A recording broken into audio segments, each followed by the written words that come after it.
So in today's video, we're going to summarize the Huberman Lab podcast, where he goes over and he summarizes the most scientifically proven ways to plan and achieve your goal. And so that we all know why goals are super important. They give us a clear map and direction where we want to head in our lives. But what's not talked about a lot is how do you actually plan for the success and what's the best way to actually achieve your goals. And so what Andrew Huberman's done is he's looked at all the physiology of the human body, which parts are involved in goal setting, and what does the science say is the most effective way for us to plan and then actually go out and achieve our goals.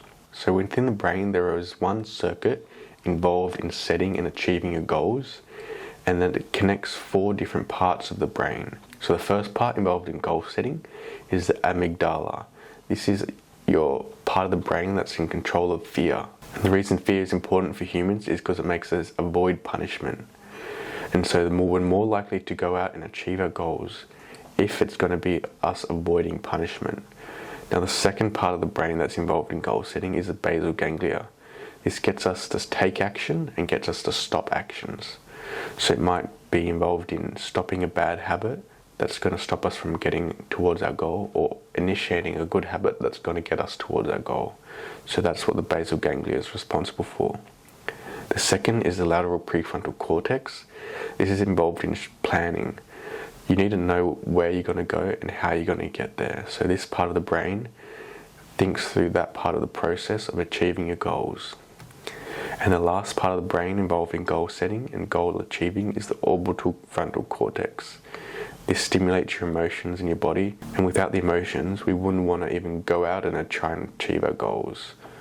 So these are the 4 parts of the brain that are all connected and help us plan and achieve our goals. So the first part of goals is setting goals. We want to know what direction we want to go in and how we're going to get there. So when we're setting goals, we want to do things that cause our blood pressure to increase. And why is that? Because when we increase our blood pressure, it's shown to activate adrenaline, and adrenaline gets us to take action. Because the most important part about goal setting is actually doing tasks and activities related to achieving the goal. You can't just sit at home and do nothing and expect the goal to come to you. You got to go after the goal.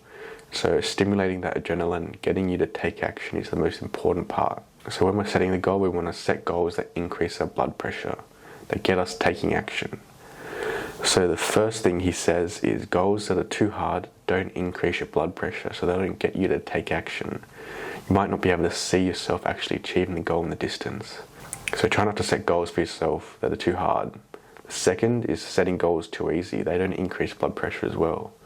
If it's too easy, you don't even bother trying to do it. So the best thing you can do is set goals that are moderate difficulty.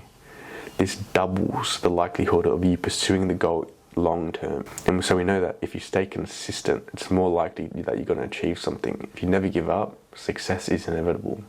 So we want to set a goal that's moderately difficult. You know you can achieve it, but it's pushing you outside your comfort zone. They're the goals that we're more likely to stick to and actually achieve. And this last thing is you want to limit the number of goals you're working towards. And so someone that's working on 5 goals, their energy spread out, and so they never get really far with any of the goals. Someone that's working on 1 goal can focus all their energy on it and get to their destination quicker. So limit the number of your goals, maybe 1 to 3, maximum 3, so you can focus all your energy on achieving those goals. The next most important thing is having a concrete plan. What action steps are you going to take to actually go out and achieve your goal? So you've set a moderately difficult goal, and now you've got to know what steps you need to take to actually go out and achieve it. So there's 2 questions I've learned through reading a lot of books and I found the most helpful. And that's the first one is, if you could only work on your goal for 2 hours a week, what tasks would you do? So if you cut out all the crap and you focus on these most important tasks that are likely going to achieve your goal, you're going to get a lot further. So for weight loss, for example, if you could only do tasks for 2 hours a week, you would probably just be dieting. That'll be the most effective way to lose the weight, if you just reduce the amount of food you're eating. The next question you could be asking yourself is, what one thing can I do every day that by doing it, everything else will become easy or necessary? This also eliminates all the distractions and all the crap that you could be procrastinating on to achieving your goal, and figures out what are the most important steps you can do every day. And if it's just one thing every day, you're more likely to go out and do it. and actually go out and achieve your goals. So these questions just remove all the crap, focus you on one single path, and figure out which are the most important, biggest action steps that will likely achieve your goal. Now the next part is visualizations. A lot of people talk about positive visualizations. If you see it, you can believe it. But what the data and science shows is that humans are better at avoiding punishment than going towards pleasure. And so positive visualization is effective for getting started, but not the long term.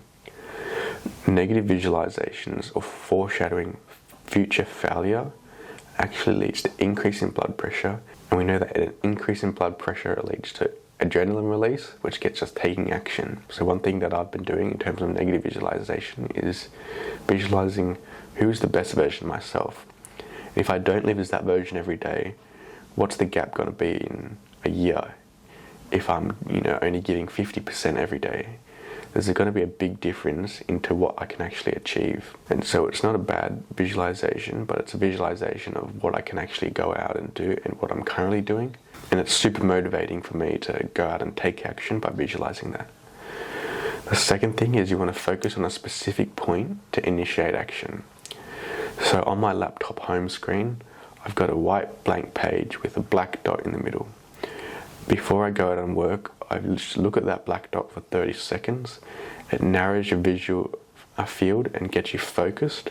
Okay, so now bring this all together. What are the action steps we have to take to plan and achieve our goals? First is we want a moderately difficult goal. Something that's not too big, not too easy. Something that pushes us beyond our comfort zone, but we know we can actually go out and achieve. The second thing is we want to plan a concrete set of actions. What's the one thing we can do that by doing it makes everything else easy or necessary? If you could only do that task for 2 hours a week, what task would you do? Asking these sorts of questions gets you figuring out what set of actions you should be doing to achieve a goal, which are the most important actions. The third thing is we want to foreshadow failure. This activates that fear part of the brain that gets us avoiding punishment. It acts as a push behind our back, getting us to take action. The fourth thing is focusing on a specific visual point. This also gets us initiating to take action. Looking at that dot on the screen helps me focus and get ready to take action, increasing our blood pressure. And the fifth is choosing a specific time interval to review goals. We want to know what our goal is, and we want to pick a cadence. So preferably weekly, he recommends. Weekly, ask yourself, what's your goal? Did I do the actions to go out and achieve my goal? Yes or no? If you did, keep doing what you're doing. If you didn't, figure out what was stopping you, what decisions were causing you not to go after your goal. So those are the 5 action steps to achieve your goal. I've been starting to apply this to my life, and it's transformative. It's given me more motivation to go out and achieve my goal. I feel like I'm more in control of my life. I'm more motivated, and I'm heading in a good direction that I feel excited about. And it was also super interesting to learn about the different parts of the brain that are involved in different parts of goal planning and executing, and how you can activate those sorts of brains to achieve and plan your goals. Now, if you found this video valuable, make sure to like it and subscribe, and I'll see you in the next video.